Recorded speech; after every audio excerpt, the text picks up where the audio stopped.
On Fergie, emails between her and Epstein seem to show that she may have had a crush on him, or some have suggested she was in love with the disgraced financier and convicted pedophile, let's not forget. Alan Howe has written a great piece in today's Australian newspaper, and he says there were warning signs from very early on about Sarah Ferguson, reports of disturbing behaviour from her date right back to when she first joined the royal family in 1986. Carol, what do you say about that?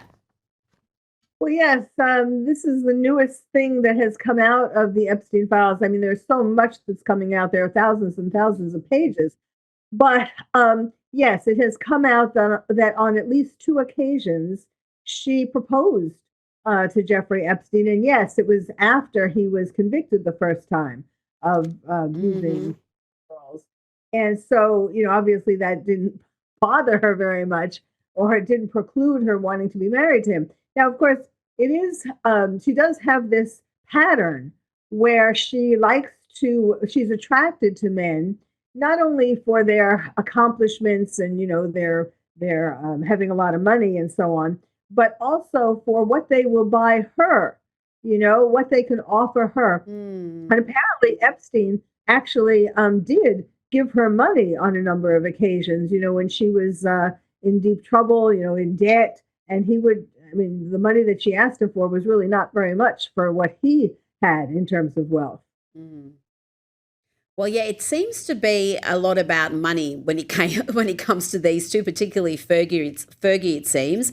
Now we've seen a truly unprecedented public reaction from the royal family in recent weeks. King Charles went nuclear and broke long-standing royal protocol by commenting on family matters. He issued a statement condemning his brother, even ejected him from the Royal Lodge, Carol, and yet despite that rather strong response, the king has been heckled during a visit to Lancashire by a man demanding to know how long he had known about Andrew and Jeffrey Epstein. Have a listen.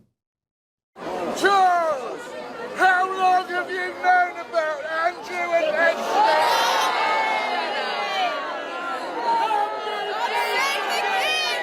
Andrew got prosecution!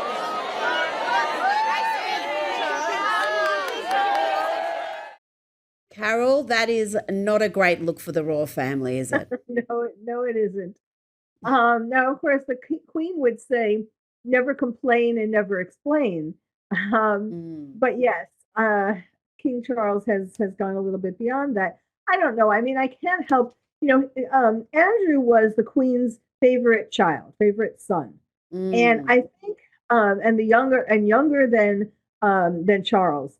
And there is this thing in families where there's sibling rivalry, and particularly siblings who are older than the children who come next are jealous of them because they take the attention away of their parents.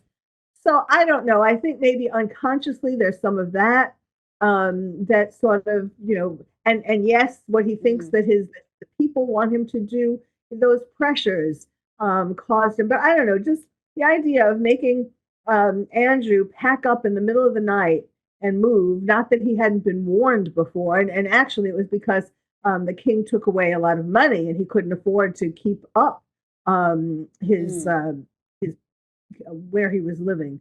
But yes, I mean, it just seems like we don't know exactly how much Andrew did. I mean, yes, there are certainly stories, especially now with more things coming out from Epstein. It's looking worse and worse. Mm.